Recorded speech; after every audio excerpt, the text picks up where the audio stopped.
Elon Musk is a polarizing figure to some, but his most recent project to boycott Netflix has cost them over $15 billion in actual stock market price valuation. It just happened earlier this week. And there's a really interesting reason why he's taken on this latest challenge. Well, Musk shared a post that said, quote, transgender propaganda isn't just quietly lurking in the background on Netflix. They are actively pushing it on users. I, like many of you, grew up during a time where Saturday morning cartoon watching was something you looked forward to all week. I can remember waking up, and even during the week, watching cartoons like He-Man, Thundercats, that was one of my favorites, and G.I. Joe. So explain to me, how did we get from that to this? I'm trans, Norma. That's right, people.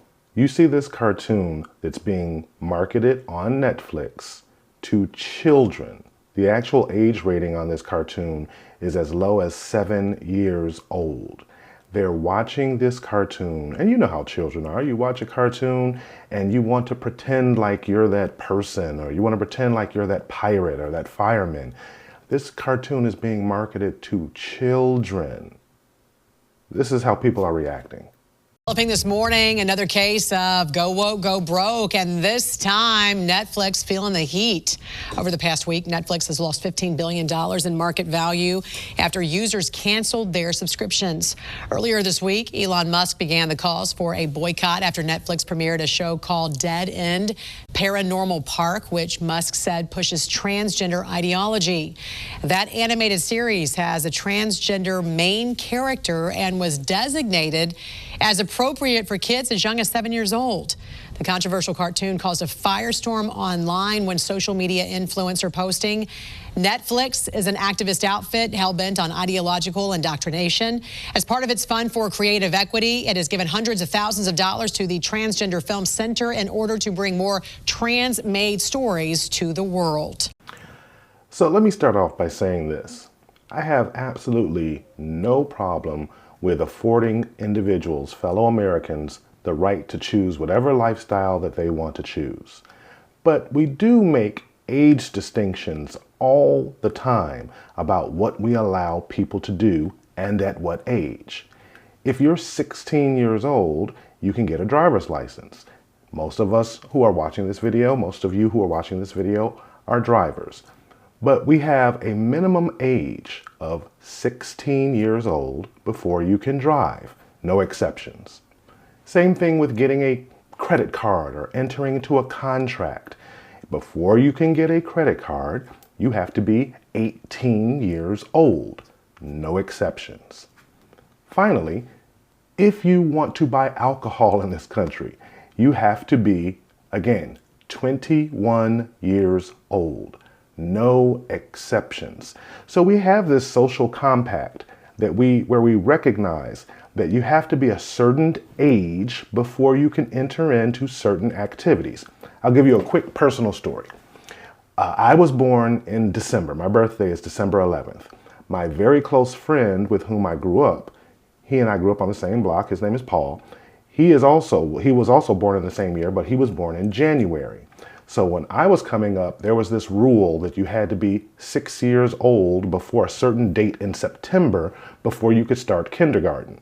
So even though Paul and I were the same age, we grew up on the same block, we were very good friends, still very good friends to this day, he got to start kindergarten a year before me, and I had to wait till the following year because my birthday fell after this arbitrary September date. And I purposely use the word arbitrary because that was just the arbitrary date that the Illinois government decided you had to be 6 years old before this date in September before you can start school. What's problematic about this transgender issue is that we're allowing children to decide that they want to change their gender from male to female or female to male. And this is a really new issue. I mean, we've had cars for over 100 years. We've had credit cards for decades. We've had alcohol for thousands of years. So we have a huge body of knowledge under which we can decide which age is appropriate to engage in any of those activities.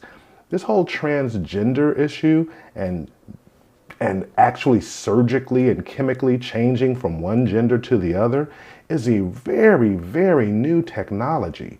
And it is irresponsible, in my opinion, to allow children, we're allowing children to make decisions that are going to impact them for the rest of their lives. And these children are, I mean, you think about a 6, 7-year-old child, they're still trying to figure out when to use the bathroom and still have to take a nap every day and won't eat their vegetables. These are, these children at 6, 7, 8 years old and even older, teenagers, need to be guided. They need to be molded. They need to be raised, because the difference, presumably, between an adult and a child is that a child doesn't know any better. You wouldn't know that from looking at society today. But children don't know what's best for them. That's why they have parents and guardians. So that we are allowing this very, very new technology to influence, we're allowing children to make choices about changing their genders. And then you have these cartoons that are out there that are being introduced to children when, again, they don't know any better. It's pernicious. Again, I take exception with a cartoon being introduced to a child that's 7 years old, introducing them to these very complex issues that we as a society haven't even figured out yet. And now we're allowing very small children to be influenced. I think this is a correct boycott. Again, not because I have or take any issue with an adult making a choice about how they want to identify via gender or sex and whatever lengths to which they wish to go to actually actualize that thought. But we should not, just like we wouldn't let a 7 or an 8-year-old drive a car, just like we wouldn't let a 7 or an 8-year-old apply for a credit card, just like we wouldn't let a 7 or an 8-year-old buy alcohol, we should not be allowing children this young to make decisions about things that are going to impact them for the rest of their lives, while at the very least, we as a species, as a society, are still trying to wrap our minds, still trying to grapple with this very new, very complex issue. If you're still hanging out, I appreciate it. This is something that I wanted to cover. It's kind of outside of what I normally talk about, but this issue struck a chord with me because it's in line with my worldview. We need to protect children, oftentimes, from themselves. If you're still hanging out, like I said, do me a favor, hit that like button. You can subscribe to the channel. And most of all, like I said, you can hit a hype. There's all kinds of ways you can support the channel. I do want to say thank you to Uriel, some of the other people who follow the show who have just been commenting. Uriel in particular has commented over 100 times. We do have some new members I'm going to be shouting out, and we'll be introducing some new member benefits exclusive only to members. So go ahead and become a member of the David Seaton Show. Again, I appreciate you, and I'll catch you in the next one.